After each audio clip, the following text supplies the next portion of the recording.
Alright, so we got to this point.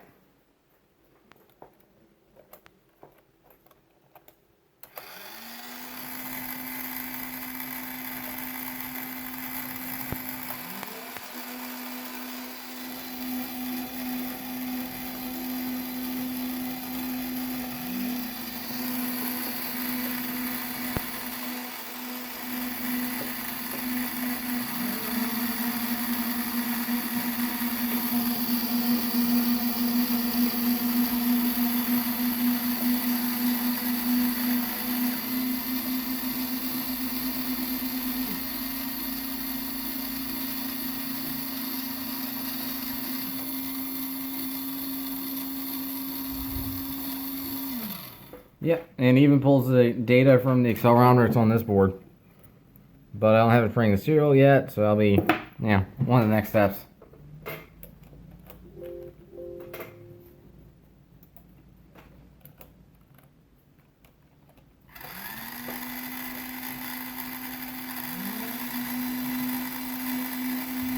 Alongside getting the wheel encoders working and setting up the PID loops.